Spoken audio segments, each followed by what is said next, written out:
and welcome folks to Rap City, Public Enemy Edition, where contestants answer skill testing questions about a particular hip-hop group or artiste.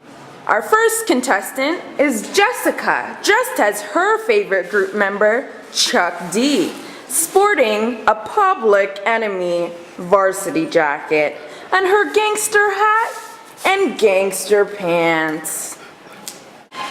Our second contestant today is Alex Wood, sporting the top hat, and the clock necklace, in honor of his favorite group member, Flavor Flav. All right, folks, let's jump right in. First question, how did Public Enemy change internet's distribution capability?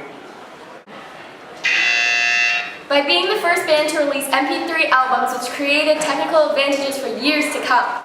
Yes, Jessica, that is correct. For that, you win Public Enemy's first album, Yo Bum Rush Show, released in 1987. This was ranked number 49 in NME's list of 50 greatest albums of the 80s.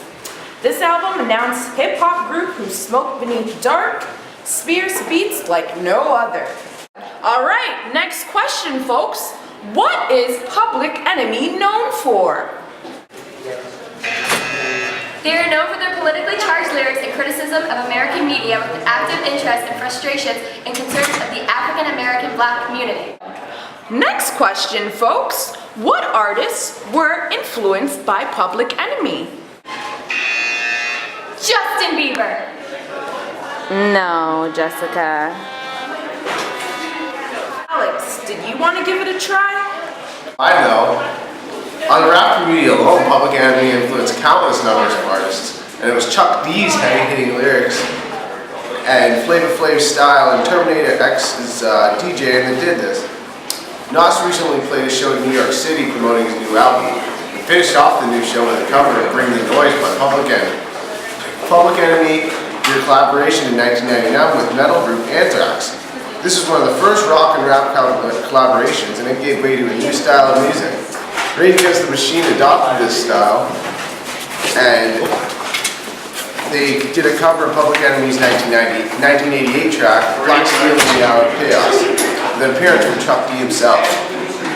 Great work, Alex. Finally, you got yourself some points. That's 200. Yeah, boy! No, wait. He didn't mention just how important the collaboration was with Anthrax. Like, I mean, they made their whole new genre. Rap metal, it's my favorite. And without this collaboration, there wouldn't be bands like Linkin Park, Rage Against the Machine, and Limp Bizkit. Like, without that, these artists wouldn't even be where they are today. Yes, Jessica, that is correct. Thanks for adding that information on. Now, next question, folks. Why was the 1986 interview Washington Times so controversial?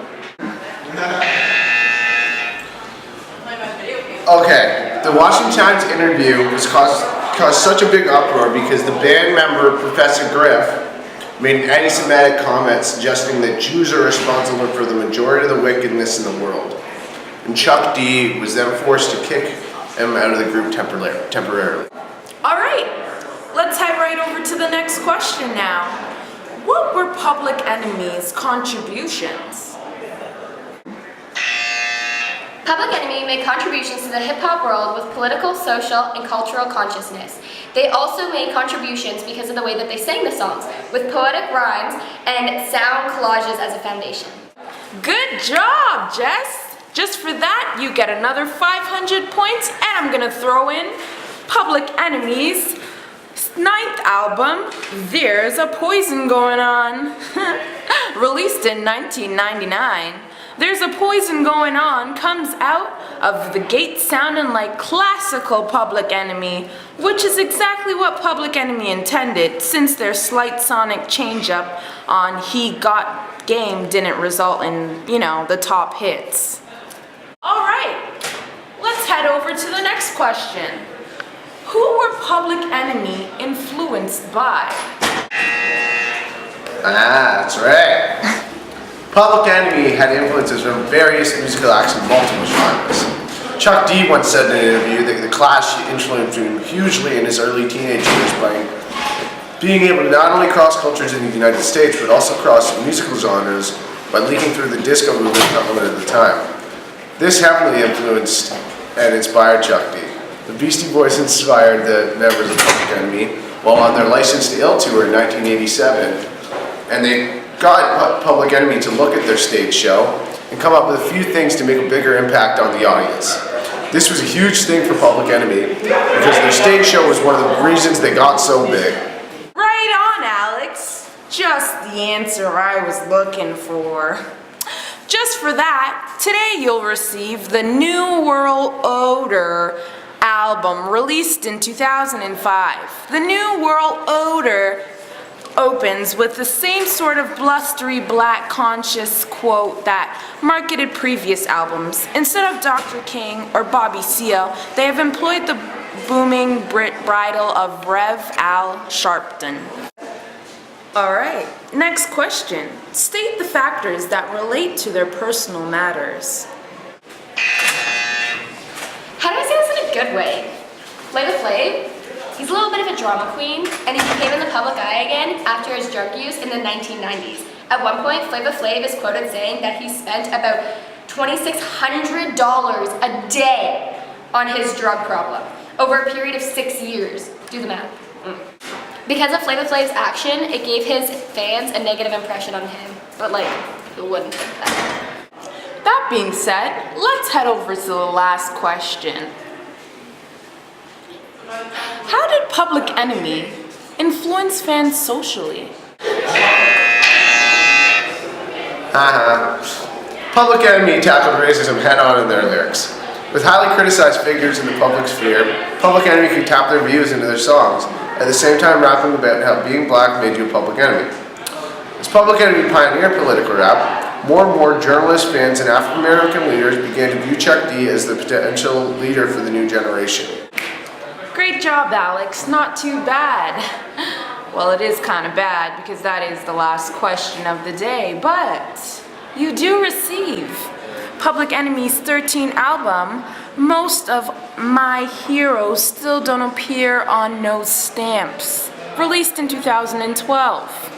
Most of the records falls into tried and true Public Enemy formulas, but there's no dust or rust to be found on the album's top tracks. Well, folks, we're just gonna have to tally up the winner.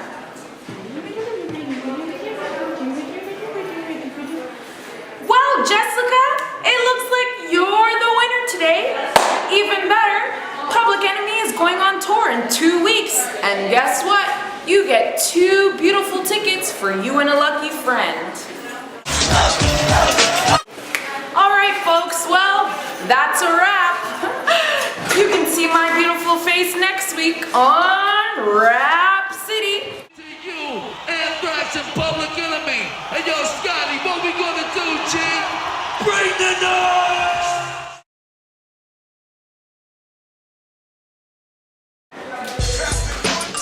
Dance like Flavor Flav. Official album, New World Order. I thought you were gonna like tell me how to sing. Odor! That's my favorite